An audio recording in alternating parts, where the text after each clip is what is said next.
Muito bem, muito bem.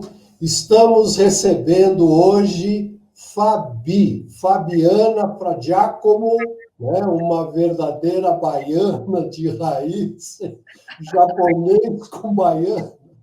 É uma oriunde, assim como o Faustini, é isso mesmo? Diretamente de Ferrara, da Itália. Ferrara, olha Ferrara. só. Minha família veio de Ferrara. Esse sol ainda está me atrapalhando aqui um Não, pouquinho. tá bem, tá, Bem, tá, estou tá só com dando. aqui de. Tudo bem. Tá aí, tá vendo? Dupla finalidade na nossa conversa. A gente vai compartilhar muita coisa sobre o futuro e, enquanto isso, você pega um solzinho, fica mais coradinho ainda. Olha, vou ficando mesmo corada, porque esse sol está bravo aqui.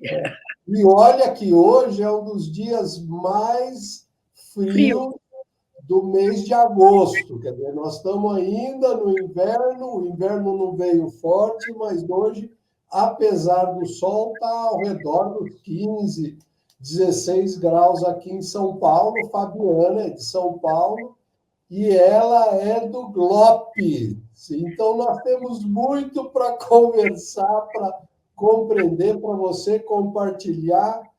Quero conhecer, quero que a turma conheça, né? Eu já conheço, mas quero que a turma conheça um pouco da Fabi e vamos começar pelo Glopes. O que é o Glopes? É assim que pronuncia? É Gloops. Glupes. Gloops. A Tá. gente chama ele de Gloops, que é globais e hippies. Mente Ah, global e a alma hippie. que legal, uma junção aí, né? Isso. Mas hippie não assusta? Às vezes algumas pessoas ficam intrigadas, né? Porque hippie e tal. E a história do Gloops, ela remonta lá de 2017, né?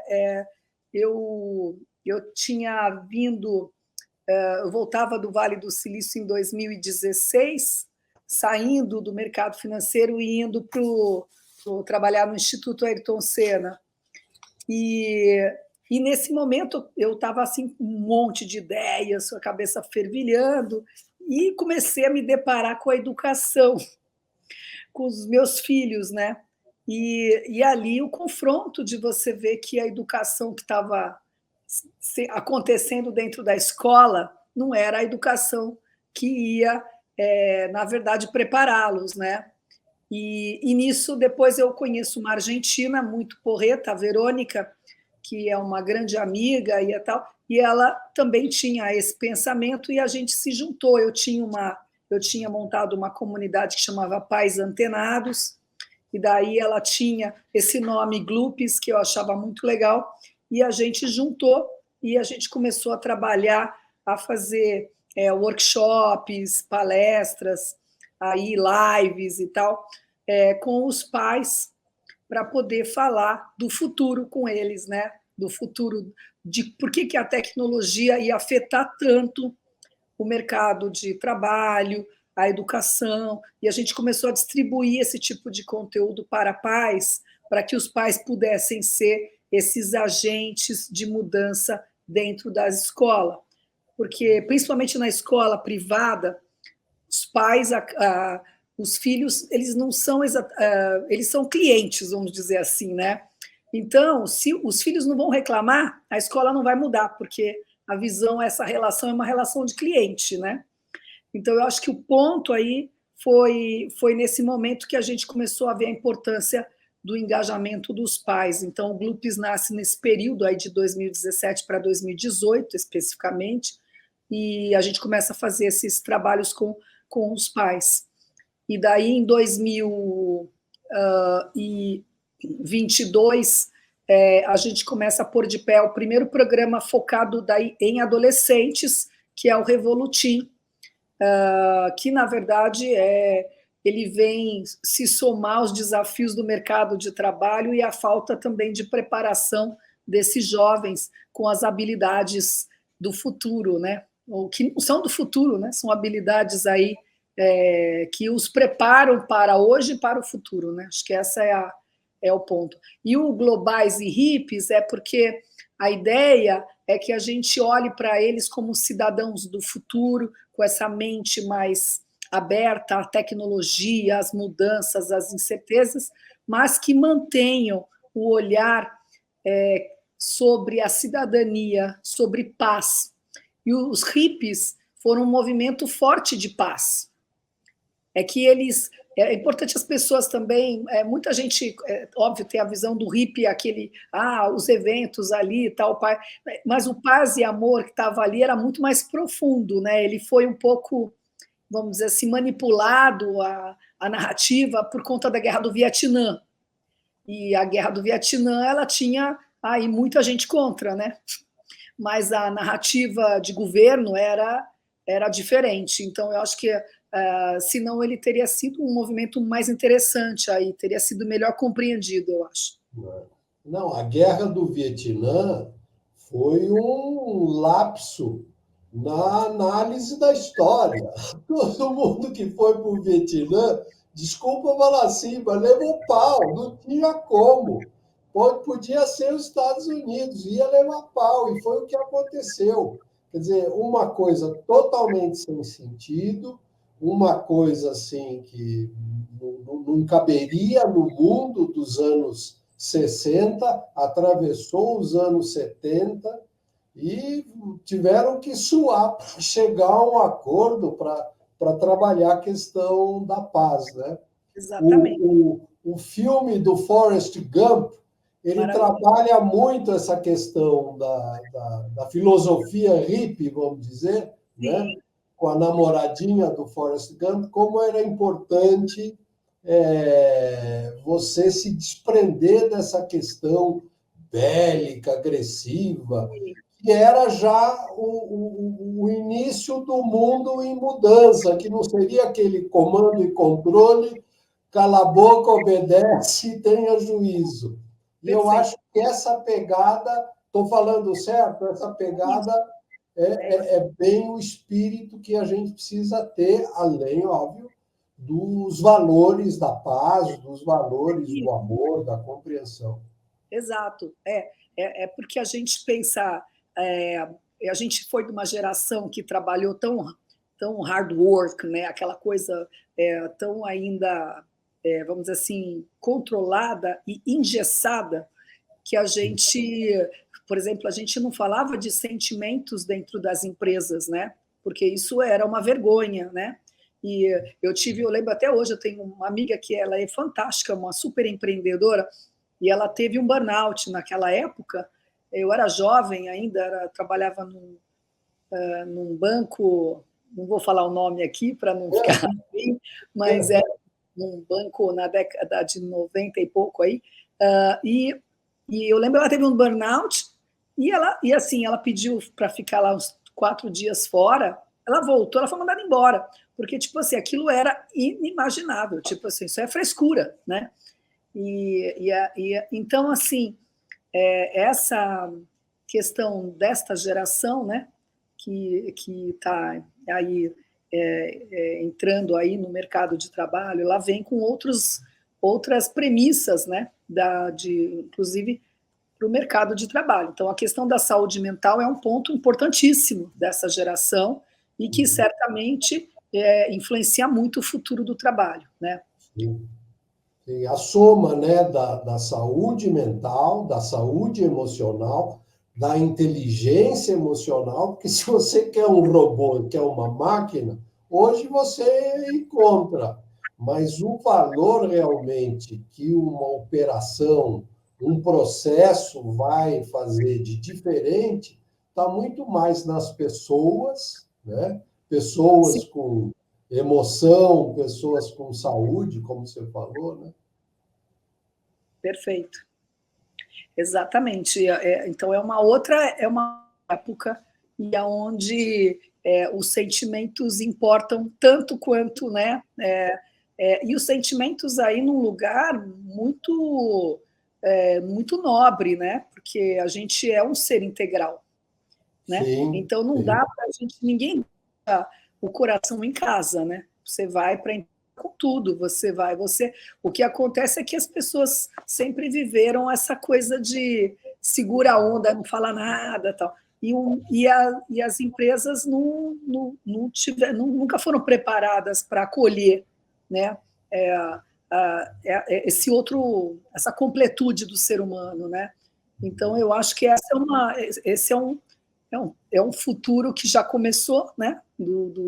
Aí do trabalho, onde isso faz parte mesmo, né? Faz parte mesmo, porque se a empresa quiser ficar no modelo antigo, ela não recebe a geração Z e ela não segura de longe a geração alfa também, né? Isso faz parte, né? Sim, então, sim. E a gente trata até a questão do ESG e tudo, a questão da sustentabilidade, da questão social dentro das empresas, né? Também esse social aí também tem que compor essa questão do olhar do ser integral. A Fabi me falou antes da gente começar que estava saindo de uma gripe também, né? Eu tive essa gripe há uma semana atrás, saí agora segunda-feira passada, né? Hoje é uma segunda também. Então, como a gente é Caxias, eu acho que a Fabi é como eu. Se tem que ficar gripado, é sexta-noite, sábado e domingo. Para segunda-feira, tá pilhado, né? Atrapalha muito, né? Mas dentro dessa linha da disrupção, né, é muito importante a empresa que quer ser competitiva, que quer rumar ao futuro, ela começar com as disrupções, né? Começar a quebrar os ídolos, começar a quebrar aqueles paradigmas antigos, né? Aquelas coisas que pareciam sagradas, mas que, na verdade, são, no fundo, superstições que precisam ser substituídas. Então, eu acho que você pode até falar um pouquinho nessa linha, né? Como que o jovem, né? Bloops tem trabalhado muito em escolas, pelo que você me fala, né? Essa revolutinha aí de fazer a turma olhar para o futuro, se preparar para a sua própria carreira, porque as empresas que querem sobreviver vão também se adaptar. Então, como fazer para que haja esse encontro, né? Jovens, novos profissionais que estarão preparados e a própria empresa. Fala um pouco para a gente como que se dá essa preparação, Fabi. Bom, eu acho que temos alguns desafios aí desse acolhimento das novas gerações, né?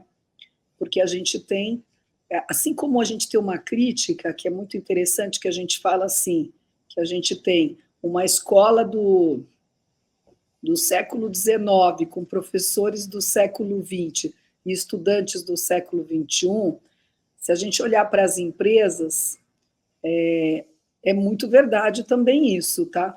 Então, também vale para as empresas falar que a gente tem modelos empresariais do século XVIII, XIX, né? E a gente tem aí agora recebendo, né, esses nativos digitais, né, ou essa geração que já veio muito aí impactada por uma nova sociedade, né? Então, as empresas também não estão preparadas e por isso que tem, às vezes, um pouco de reclamação generalizada sobre a geração Z, apesar que eu faço uma enquete, eu tenho vários amigos que estão em empresas que me dão esse depoimento da geração Z, porque eu busco essas informações, eles também elogiam essa geração de ser, sabe, também uma geração, assim, criativa também, que traz as ideias e tal, mas, lógico, é mais imediatista, quer crescer logo, né? Também tem a questão da saúde mental mais vulnerável, vamos dizer assim. Óbvio, a gente tem a questão da pandemia, muitas coisas aconteceram, as questões de redes sociais aí e tudo.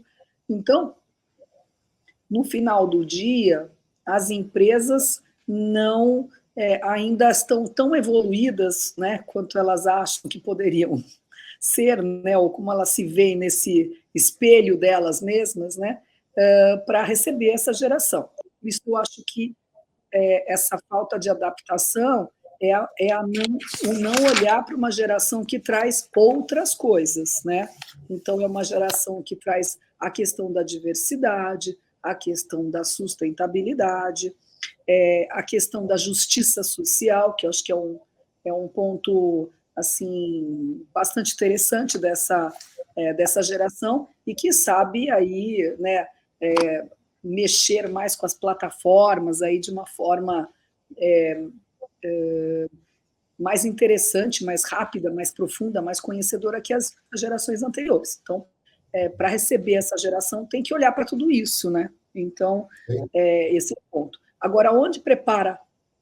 Você tem que preparar a empresa para receber e você tem que preparar os jovens para também se adaptar, em alguma medida, a um mundo de trabalho, né? Então, eu acho que essa ponte que precisa ser feita, por isso que eu acredito na triangulação entre a academia, né, entre a escola, né, e as empresas. Essa triangulação ainda não aconteceu.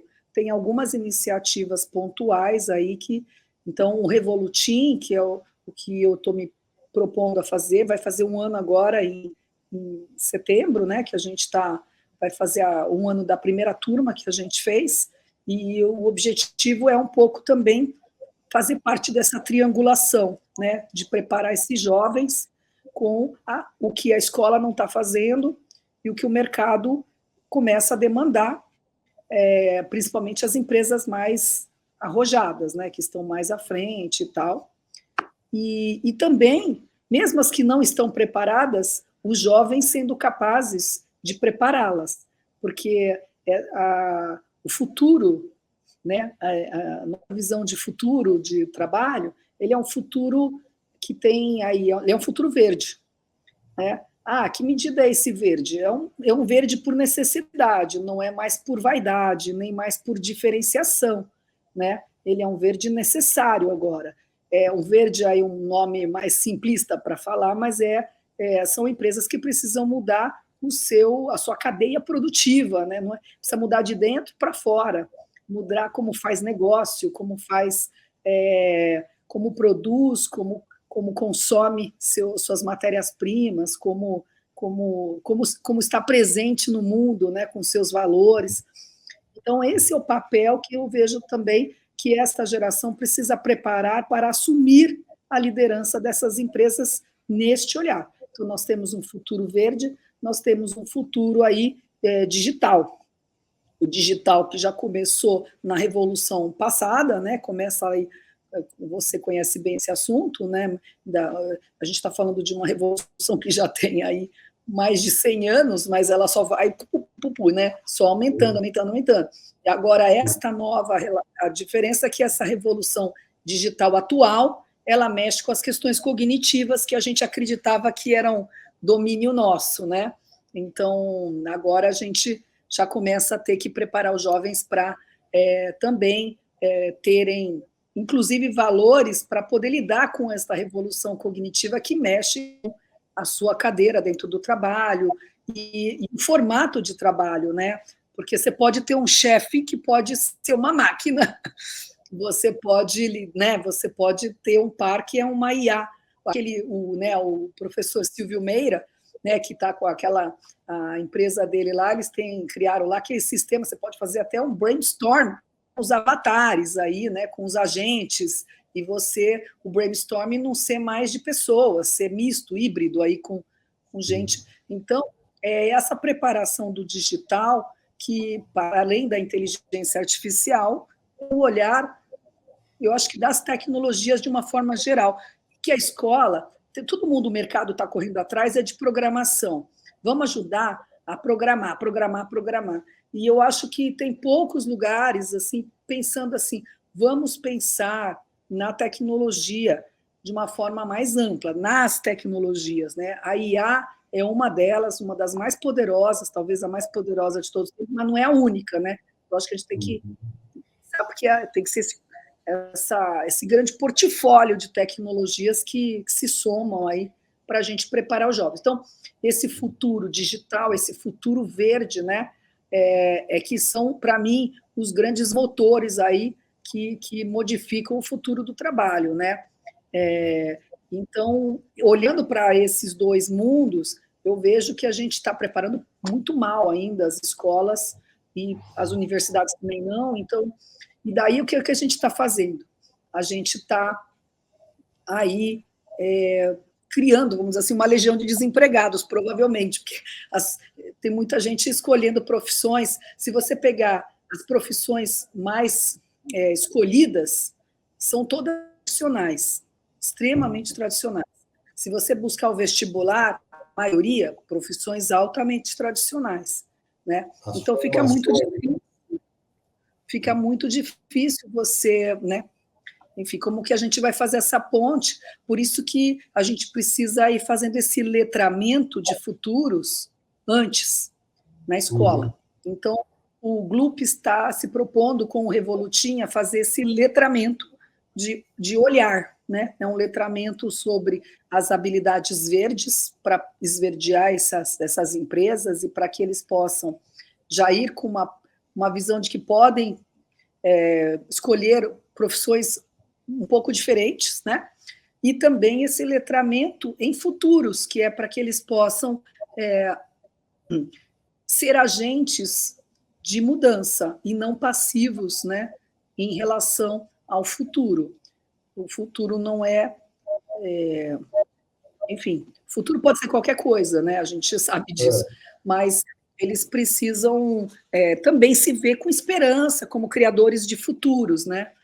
Também da jornada deles, agentes locais, enfim. Então, tem um espírito de cidadania forte também, mas eu tenho um espírito de ajudar a geração, assim, essa é a nossa assim, crença, né? Que a pegada, né? A sua pegada.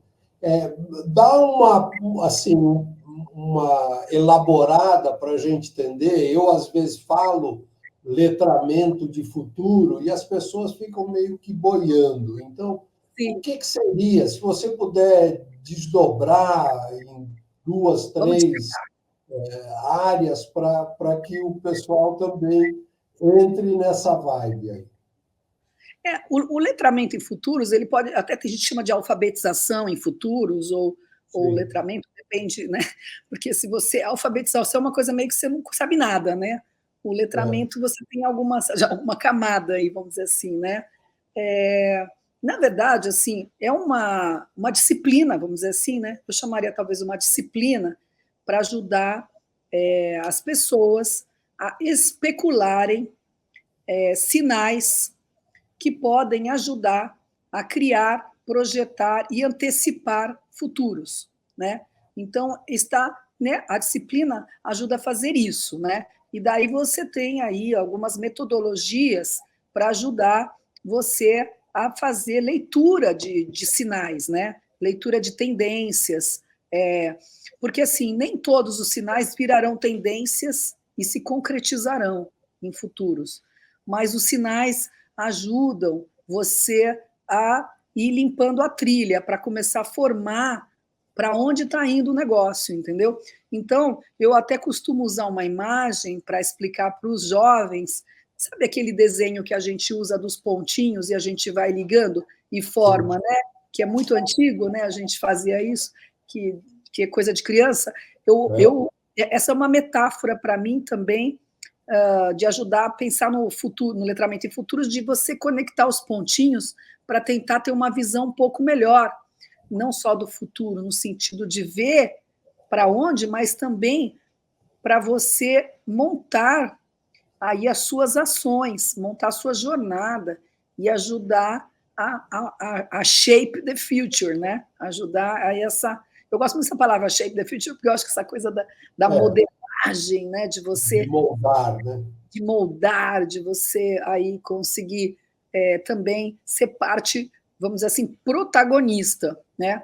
Então, como que a gente faz isso? A gente cria assim, algumas dinâmicas, né, para que eles possam identificar problemas, né, diagnósticos de problemas que a gente queira endereçar, dissecar esses problemas, daí, enfim, você tem uma parte que é você buscar esses sinais e correlacionar, fazer um nexialismo aí, né, criar nexo entre esses pontos desses sinais, e depois você aí começar a imaginar, que é a parte mais difícil, que é imaginar, né? A partir desses sinais, daí você começar a pôr a sua visão nisso daí, né? Daí como que puxa, então vamos... E aí você tem aí algumas também técnicas para você poder depois, vamos assim, especular possíveis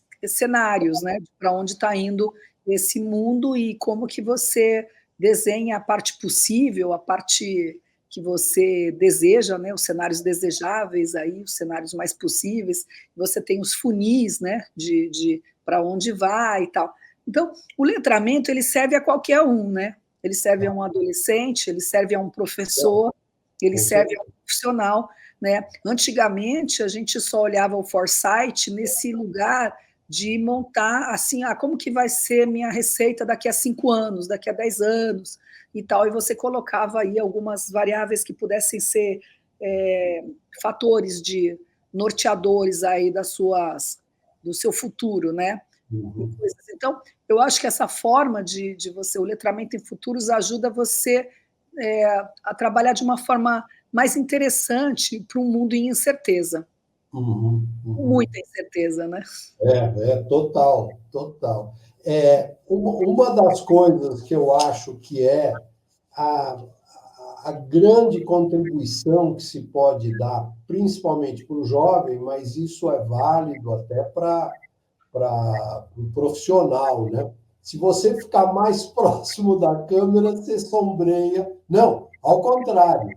Fique próximo, porque daí você fica sem reflexo. Perfeito, estou aqui quase na tela. Quero ver fazer a italiana segurar as mãos. Conhece a história do náufrago italiano?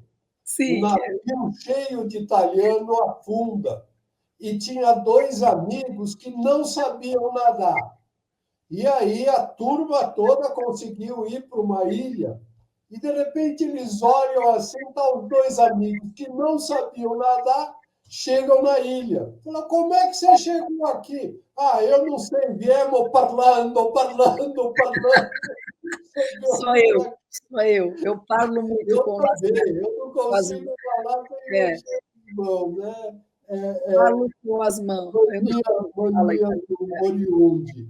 Mas eu acredito que a principal contribuição que a gente pode fazer, principalmente para o jovem, né, é ele ter essa perspectiva de futuro. Pense todo dia um pouquinho em relação ao futuro, para que você haja hoje no presente em relação ao futuro, não o contrário, né? Você vai pensar em agir no futuro, vai pensar no presente. Não, esquece o presente um pouco. Pensa no futuro e aquilo que você pensou, você age, você muda, você incorpora, você faz diferente hoje.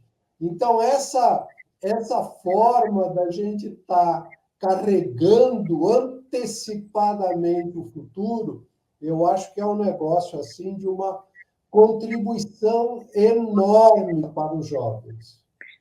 Eu acredito muito, porque eu acho que a incerteza ela é uma realidade, a gente precisa lidar com ela, e quanto melhor você aprender a lidar, melhor você vai ter condições de não só criar a sua jornada, seu projeto de vida e tudo mais, você lida com ansiedade também, né?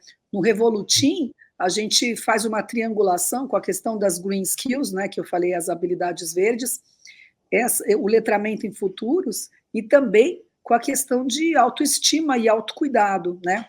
Então, Essa questão é muito importante porque eles têm aí um mundo mais complexo, mais duro, né, para lidar. Então, assim, é tanta incerteza, é um mundo com tantas multicrises, né, que eles precisam lidar, a incerteza fazer parte, né? Outro dia, eu estou tentando me lembrar, quem me estava comentando sobre isso, não me lembro, estava falando de Israel, né? Que assim, os judeus lá em Israel, que assim, toda hora toca aquelas sirenes lá, né? Tipo, e não estou nem falando do momento guerra atual, mas é uma prática que se tem há bastante tempo lá, né? E o pessoal sai, né? Tipo, risco de não sei o quê. Isso, o cara tá tomando café, ele termina, tal, vai, tranquilo. É uma rotina que eles incorporaram. Viver com o risco e com a incerteza de um ataque terrorista é parte da rotina deles. A gente ia talvez enlouquecer, porque a gente não tem esse hábito aqui, né? Mas eu acho que é um pouco de dar essa nova forma, esse novo hábito, né? Entender o contexto, né? Quer dizer, você falou, por exemplo, o contexto de um país que Eu vou sofre. pegar mais um golinho de água, viu, Vonei? Só um segundo. Não, fica à vontade, fica à vontade.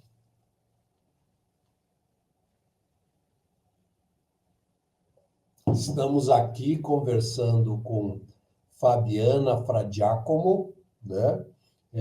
Estamos falando, obviamente, sobre o futuro do trabalho. Já passamos pelos temas do letramento de futuro para os jovens, já passamos pela importância que é você olhar o contexto e agir de acordo com esse contexto, que é o que a gente estava usando a ilustração de Israel.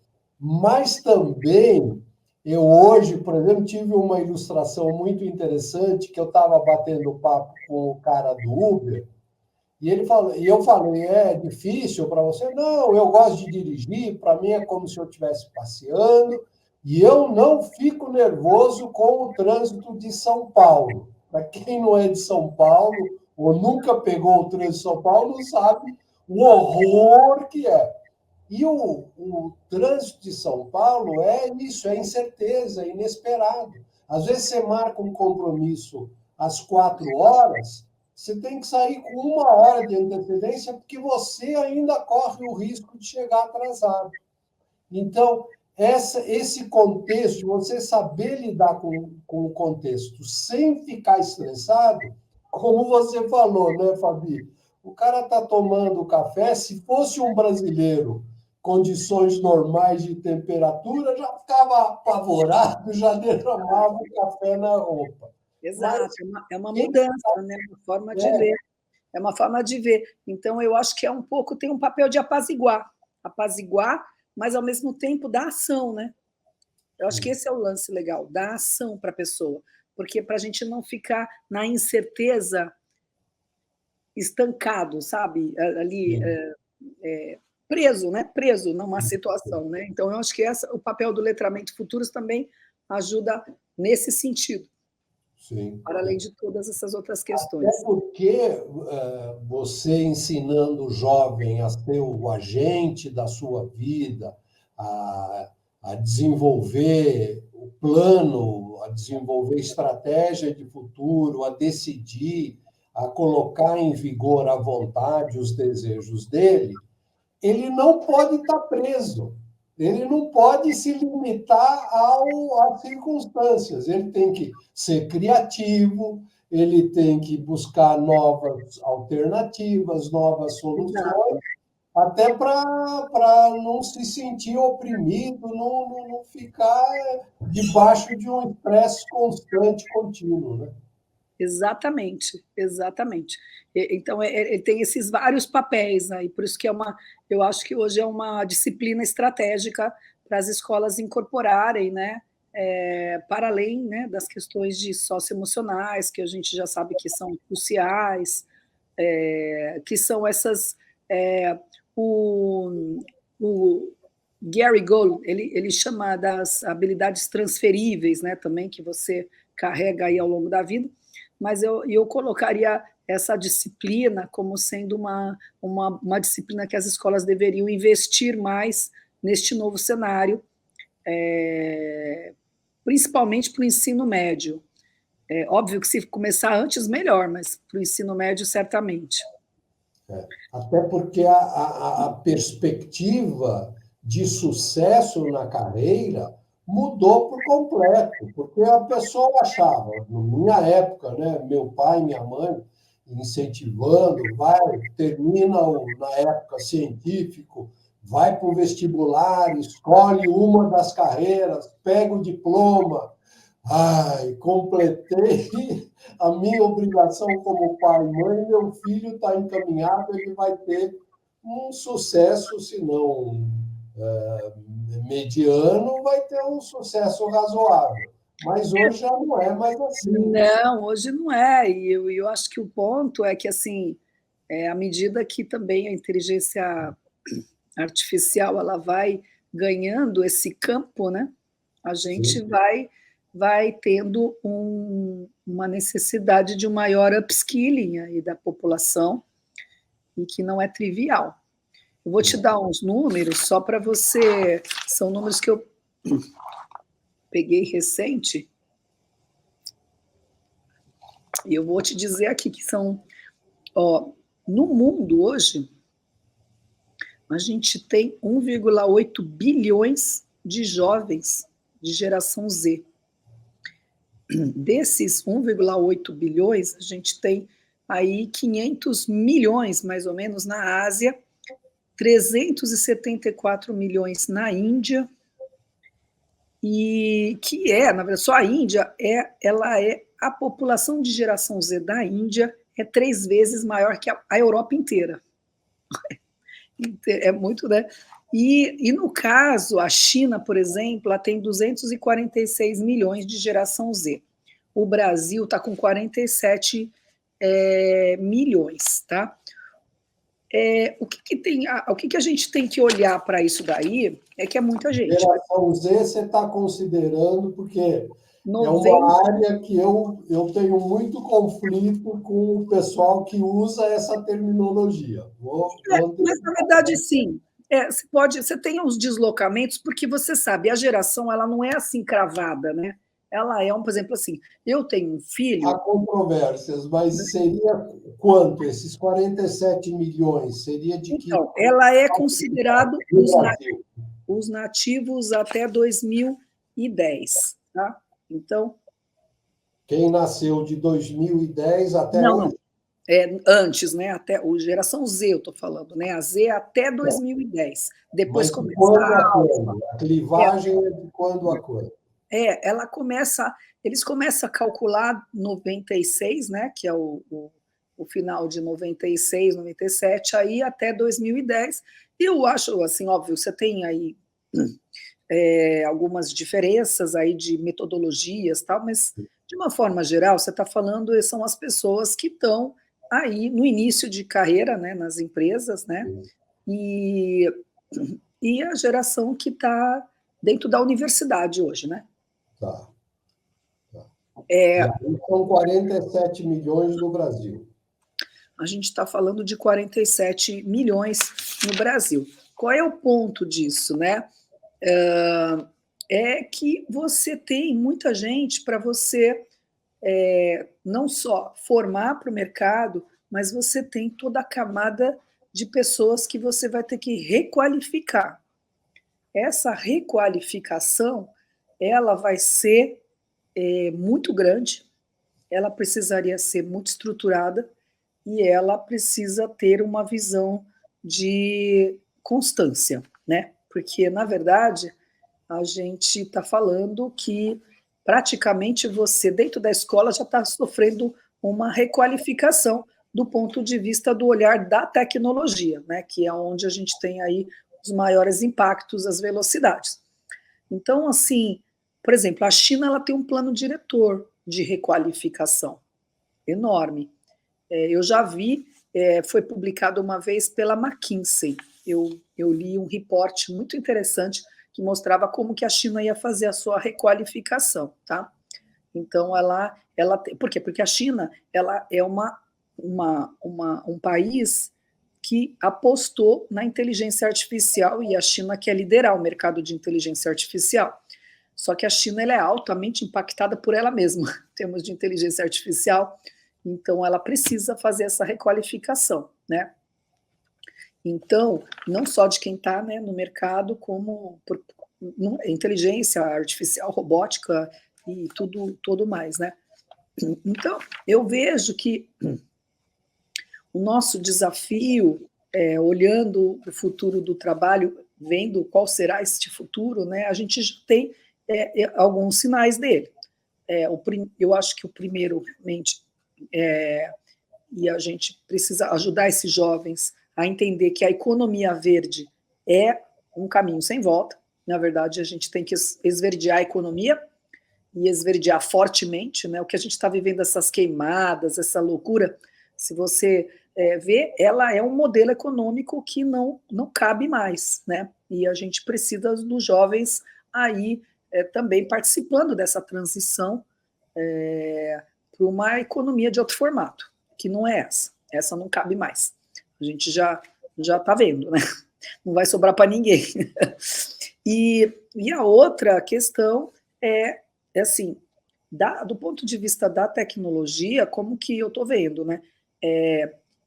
Os jovens, a gente tem jovens que estão bem formados em lugares mas são muito poucos. A grande maioria, lá, os 90%, no olhar para o Brasil, né, a gente está falando aí de quase 87% está em escola pública, né? E mesmo escola privada não está, tá? É só as top da top da top da top, né? Então, mesmo assim não está preparando. Então, assim, quando está falando de pensamento crítico, por exemplo, que é o PISA deu, o brasileiro está mal colocado, inclusive em criatividade. Criatividade é o outro lado da moeda do pensamento crítico, né? Então, se você não tem experiência, vivência, esse repertório, você não consegue criar, você precisa de desenvolvimento dessa habilidade, ela é uma habilidade a desenvolver, né? A escola tem esse papel de fazer isso, né? Então, eu olho para tudo isso, né, que eu acho que por isso que são muitas coisas para a gente estar olhando, e a gente tem que fazer um plano de endereçar, sabe, por etapas, né, escolher algumas coisas que são mais críticas, né? O Brasil ainda está fazendo recuperação de aprendizagem por conta da pandemia, agora fez a mudança do ensino médio, né, que vai estar prevista para começar a implementar no que vem, né? Tem gente que queria que fosse para 2025. Sabe-se Deus lá como que vai ser implementado ano que vem, mas ela é uma educação de recuperação de aprendizagem, né? Então, é complexo o nosso cenário, né? E eu tenho conversado com quem dá aula nas escolas públicas, e é um cenário aterrador, porque o professor não consegue dar aula. O negócio de usar celular, o negócio de brincadeira, o negócio de disciplina, o negócio de. Óbvio, você tem que ter um equilíbrio com o negócio da nota para você forçar o aluno. Sim. Não é para o professor ser um tirano usando a nota, usando de forma injusta a avaliação. Mas o fato de você ter esse ensino sequencial, sem repetência, gera também uma acomodação e uma ausência de uma postura do aprendizado endógeno, que parte do aluno, né? Então, eles têm reclamado muito, falando como é que essa molecada vai sair no futuro. Então, é uma preocupação também. Muito. Mas é aquela questão, né? Eu acho que a gente está querendo encaixar um modelo que não encaixa mais nessa geração. Eu acho que esse é um ponto. E daí eu não consigo engajá-lo com o modelo antigo. E isso não cai a ficha. Eu acho que se a escola não colocar o aluno para ser o cara que vai fazer a educação junto com a escola, não vai dar certo, né? O aluno está falando isso, ó, eu quero uma escola que eu possa participar, que eu possa falar, que eu possa... Então, eu acho que essa escola não existe ainda, né? Então, quando o aluno... Porque eles são criativos, eles são interessados, mas eles não estão... A gente não encantou, não tem o encantamento sabe o encantamento dos ratos lá? Não tem. Então, no sentido do encantamento, tá? Não que os alunos... Mas, assim, eu acho que tocar esta flauta de encantamento, ela demanda uma mudança curricular forte e ela demanda uma formação aí de professores. Tem uma escola que eu estou meio que... eu estou observando ela já desde que eu fui no South by Southwest, em 2022. É uma executiva tal, que montou essa escola, tal, ela chama Mackenzie, ela é mãe e tal, e ela montou. O que ela é essa escola? Ela, por exemplo, eu não estou promovendo essa escola aqui, eu só estou colocando assim, ela fez um rompimento no modelo, lá nos Estados Unidos. É brasileira, essa. Não, americana. A escola americana. É uma escola americana. O que ela faz? A proposta dela, ela tem 2 horas de aula dos alunos com tutoria digital por inteligência artificial. Ela não tem professor. O que acontece com isso? Os alunos, eles têm um sistema de tutoria altamente personalizado dos conteúdos que eles precisam aprender com feedback constante do estudante. Não sei isso, tal, não entendi melhor, e a tutoria de inteligência artificial vai aperfeiçoando pessoalmente mesmo, ali, vamos dizer assim, individual. Alta individualização, alta personalização. Depois dessas duas, não tem professor. Feedback e tal.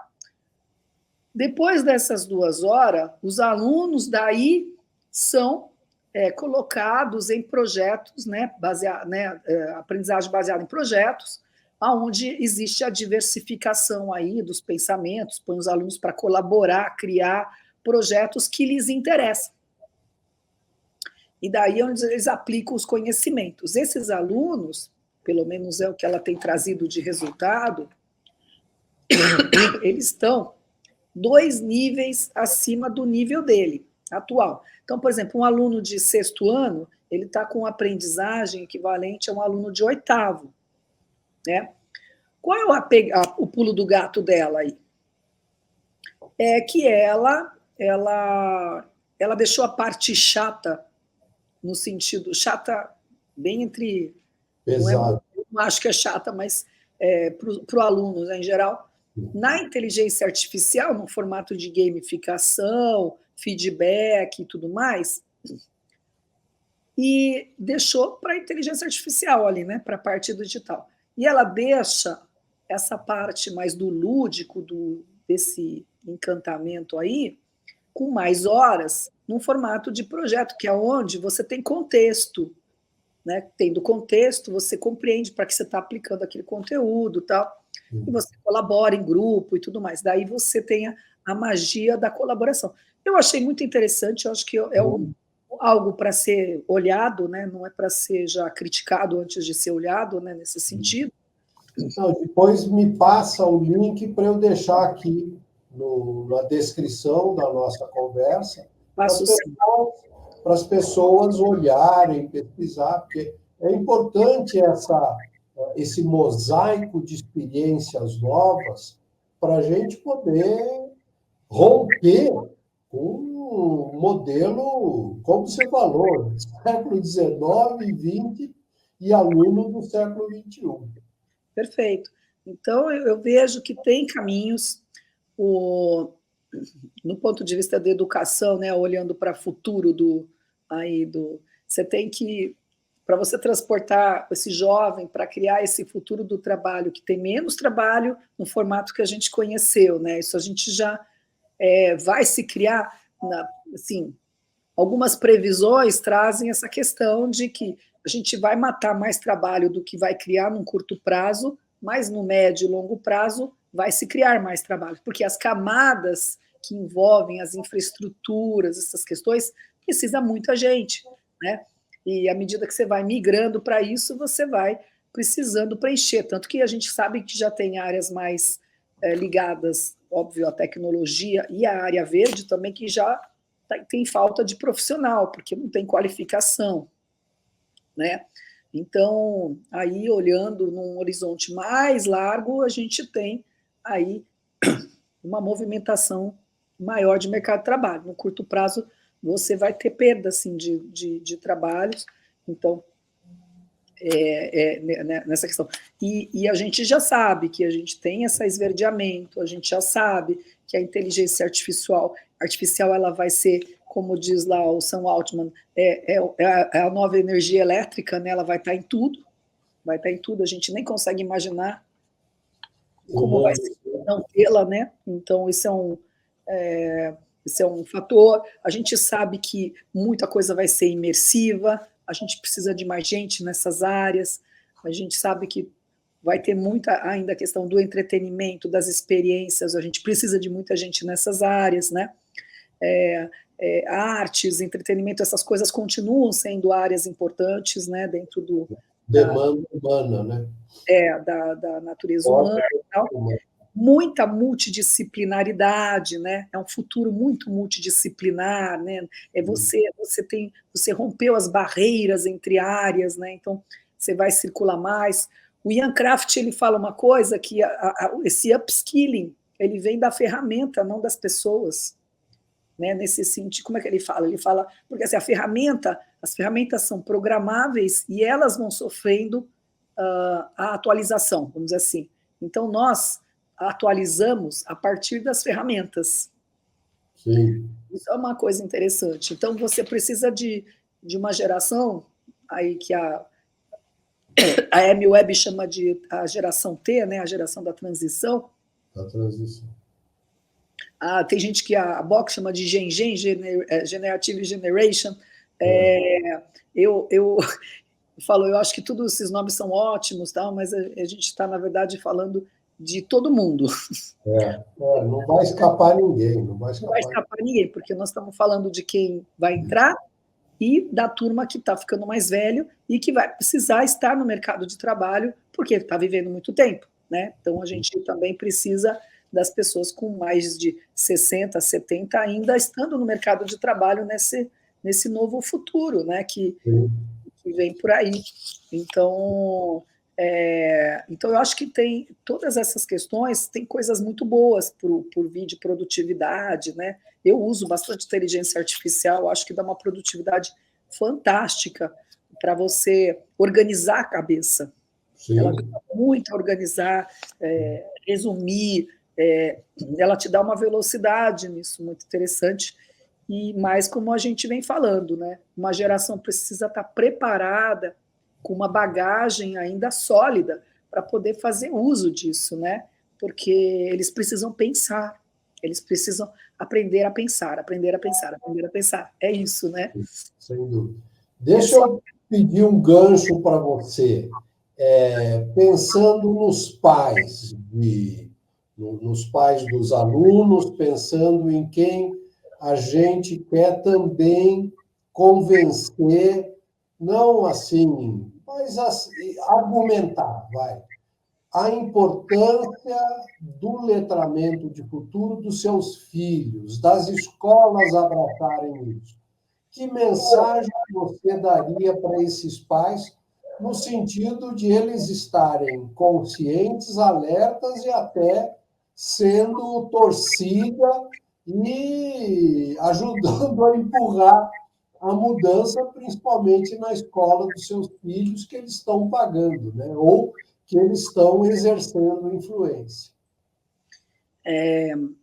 Bom, eu penso que os pais que estão olhando para os filhos numa fase, seja ela aí, de pré-adolescência para adolescência, você está preparando, está escolhendo a melhor escola, às vezes, ou pelo menos está procurando prover aí. O grupo, a escola em si, ela tem um papel, né? E ela está fazendo o melhor que ela pode, às vezes, né? Dentro das condições que as escolas estão. Mas a gente, como pai, a gente precisa ir além, né? E o papel do pai é olhar além, porque a escola vai olhar os interesses dela também. Então, a gente precisa, como pais, para esse ir além, para poder você ajudar o seu filho, porque nós somos a primeira geração que a gente, vamos dizer assim, não sabe tanto o futuro como os nossos pais sabiam, vai por aqui, vai por ali, faz essa profissão. Nós não somos uma geração que sabe menos, né? Então, o letramento em futuros é uma ferramenta para pais e para filhos, né, adolescentes, para poder ajudar como uma bússola nesta jornada de projeto de vida. Né? Então, eu acho que é uma ferramenta para ajudar no projeto de vida, é uma ferramenta para ajudar a controlar saúde mental, inclusive no aspecto de ansiedade do que eu vou fazer e tudo mais, contribuir para o projeto vocacional, né? E também para ser um instrumento que guie sempre a sua carreira, porque ela vai mudar muitas vezes. Então, a gente tem já estudos que falam de 10 a 30 carreiras ao longo da vida nesta geração. Então, acabou a visão de que você ia fazer uma formação, trabalho, não tem mais isso, né? Então, nem o médico.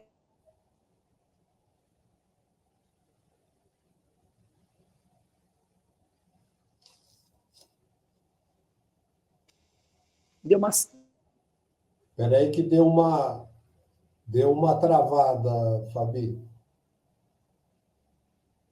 Tenta fazer um refresh. Você tenta fazer. Acho que agora. Vamos voltar onde parou. Perfeito. Então, eu acho que o letramento ele é um pouco desse instrumento, essa ferramenta que as pessoas, não só os jovens, mas também os adultos, podem ter para poder ajudar a traçar suas próprias jornadas de vida, né?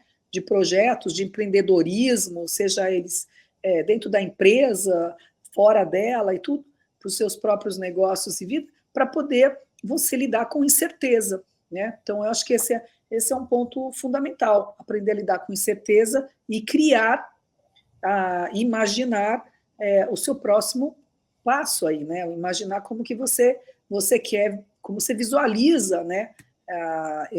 Esse seu futuro, né? Então, eu acho que está nesse lugar também. Muito bom.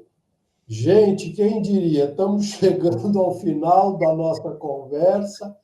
Tanta coisa rica, boa, para realmente a gente digerir agora.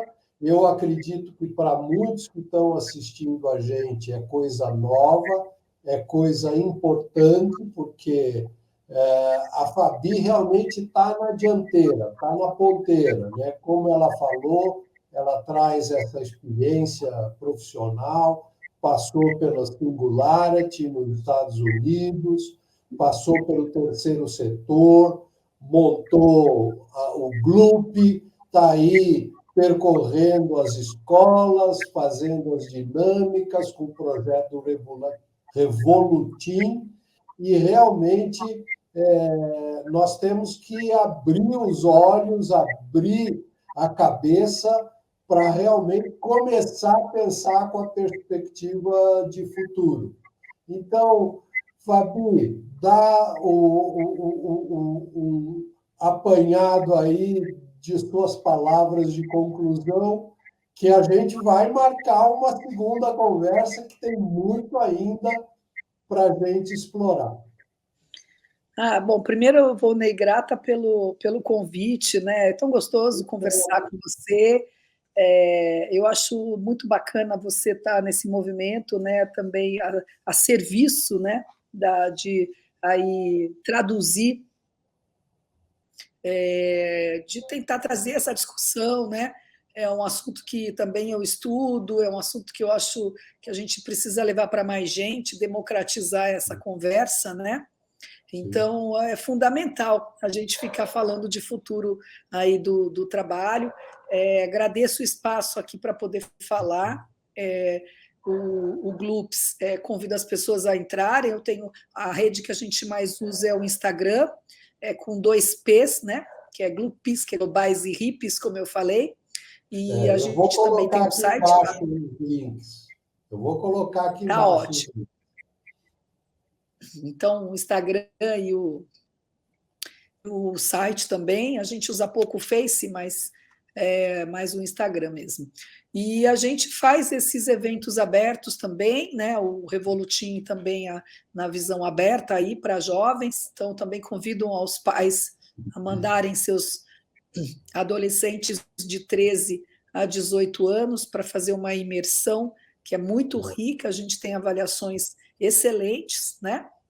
E a gente coloca muita arte também, né? Além de letramento em futuros, né? E a gente tem meditação, tem muita coisa diferente aí nesse dia que fala de futuros, né?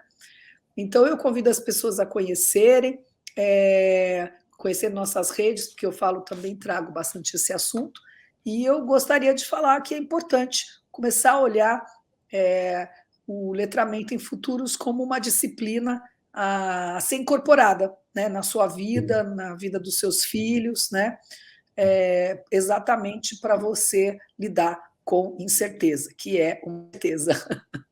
Muito bom, muito bom. Eu é que quero agradecer, Fabi, o seu tempo, você trazer a sua experiência, compartilhar com a gente, enriqueceu o meu canal. É uma área, como você bem enfatizou, que a gente tem procurado levantar a bandeira, o futuro do trabalho.